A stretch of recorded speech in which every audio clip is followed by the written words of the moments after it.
If you've just started playing Albion Online, or you've come back after a break and you feel completely lost, this is the only solo beginner build you'll ever need.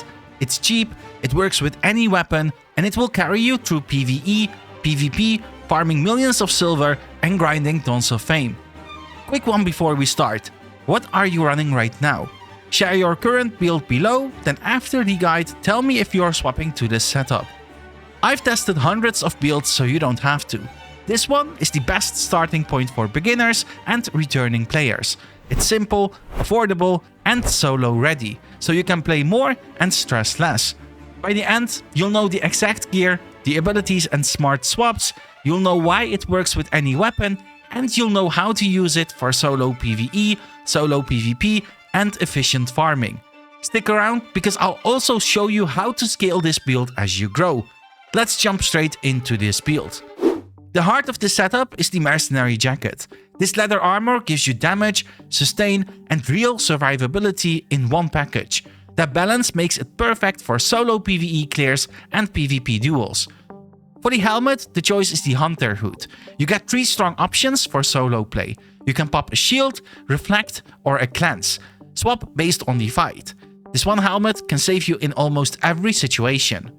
For boots, go with Demon Boots. Treat them as your emergency button. If you're running from a gank, clutching a duel, or surviving a mistake, these boots will keep you alive. Keep the rest simple at the start. Run a regular cape for now, and stick to a tier 4.1. We'll upgrade the cape later once your silver is steady. Take a tier 3 riding horse for speed and carry weight, so you can haul all the loot you'll be making with this build. Stick to a 4.1 bag because bags don't win fights, so don't waste silver here. Let's talk consumables the same way. Start simple. Catfish is cheap and it heals you between fights, allowing you to clear back to back with no downtime. Healing potions are affordable, beginner friendly, and they'll save your life in both PvE and PvP. As you grow, pick your food based on your goal. Use beef stew when you want more damage. Use pork omelette when you want faster casts and lower cooldowns. And use roast pork when you want more sustain in duels. For potions beyond healing, grab resistance when you need extra defense and crowd control resist.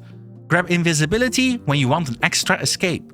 And grab poison when you want pressure and soft crowd control. There are more options in Albion, but these are the affordable ones that matter most for beginners. Here's the best part. With this setup, you have 18 ability combinations just by swapping your helmet, armor, or boots abilities. One build adapts to almost anything Albion throws at you. For beginners, that flexibility is huge. You don't need 10 different sets. Just swap one ability and you're ready for a new adventure. So why does this work with any weapon? It works because the power comes from the armor, not the weapon. Your helmet gives you shields, reflects, or a cleanse. Your boots give you mobility and escapes with sustain tools built in. And they even have a full immunity that can nullify some of the biggest hits in the game. Your jacket gives you healing and strong defenses. Your armor in this build handles survivability and mobility, so your weapon is free to focus entirely on damage or utility. Let me show you how this setup plays out with different weapons. If you pick the Claymore, you've got that classic melee brawl power. With the regular bow, you can kite and control distance with ease. The Cursed Staff lets you pressure enemies with strong damage over time. The Great Nature Staff lets you dip your toes into healing and outlast your opponents. With the Arcane Staff, you can even start solo as a support. One armor, endless weapon choices. So what about you? Which weapon are you running first with this build? One of these or something completely different? Drop it in the comments. Now let's talk about how to actually play this build in solo PvE. Start with Energizing Shield on your helmet, Bloodlust on your armor, and Rejuvenating Sprint on your boots. That trio gives you shields, energy sustain, lots of self-healing, and mobility, so farming becomes smooth and safe. If a boss hits too hard, swap your boots to dodge. That makes you immune to the big hits and lets you secure the kill. Other than that, you don't really need swaps in PvE. In solo PvP, you open with Retaliate on the helmet for strong defense and reflect. Your armor stays Bloodlust for sustain. On your boots, start with Rejuvenating Sprint for reliable chase, kiting, or escape with some extra healing. Now here's the key. In Albion, smart swaps win fights. Your boots are either your panic button or your dueling edge. When you're roaming the open world, use Vengeful Sprint for a fast escape. When you're fighting in instance content, consider Dodge to block big abilities and survive.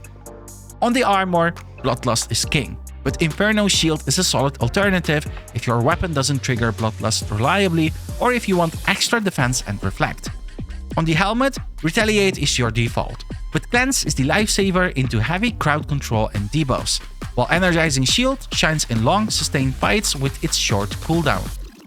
And always remember, in lethal zones, PvP can hit you at any moment, even when you're farming, so make sure your ability swaps match what you're about to do. If this is helping so far, tap like. It tells me to make more Albion guides like this. Let's continue with the passives. They are simple, but they add up. On your helmet and armor, take Balanced Mind. On your boots, take Toughness. That gives you extra damage, extra healing, and extra defense that fits the setup perfectly. If you run into weight issues, swap the boots passive to Courier. If you want to experiment later, try Swiftness or Quick Tinker, but those depend heavily on your weapon and your playstyle. The safest starting point is Balanced Mind and Toughness. You can fine-tune passives later once you know your weapon and your style better. Now let's cover cost and progression so you don't burn silver. Start with tier 4.1. That's tier 4 with the first enchant. You can upgrade it with runes at the Artifact Foundry, or you can buy it straight off the market. For quality, pick the best you can get without spending too much extra. The goal is to keep it cheap while you're learning. Once you farm some silver, move up to 4.2 or 5.1 for more power and defense without too much risk. When you have more experience, higher specs, and a stable economy, that's when you push into tier 7 equivalent. As a new solo player, I don't recommend going above tier 7 because the risk and cost compared to the reward simply isn't worth it. You can already accomplish a lot with some spec levels and tier 5 equivalent gear. And remember the golden rule.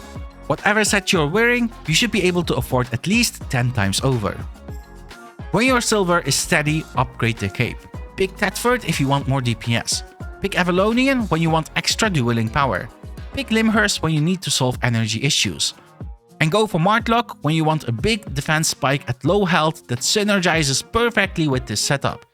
Other capes are viable as well, and some depend on your weapon or the content you play, but these 4 are the strongest starters and they make you noticeably stronger once your economy can handle it. For mounts, speed is both safety and efficiency. Early on, it makes sense to use a tier 3 riding horse for value since it adds speed and carry weight. As you progress, upgrade to a tier 4 riding horse, then move to a tier 5 riding horse or a Swift Claw for the open world. That's all you'll ever need for solo content outside. Just remember that in instance content, your mount doesn't add value, so never risk an expensive mount where it won't help you. So that's it. This is the only solo beginner build guide you'll ever need in Albion Online. This build is cheap, it's simple, it works with any weapon, and it sets you up to win in PvE and PvP, and will get your progress going fast in both silver and fame. What weapon are you pairing this with first? Drop it below and come back after you try it to tell me how it went. I read all your comments. If this helped, hit like so more players can find it, and subscribe so you don't miss the next guide. If you want to go deeper, my full armor breakdown series is linked below, and it covers every single gear piece so you can tweak this build or craft your own with confidence. If you need personal feedback on your setup or you want to hang out with other Albion players, join the Discord. There's a channel just for builds where you can share, learn and get advice directly. Thanks for watching, I'll see you in the next guide. Until then, fight smart and loot well.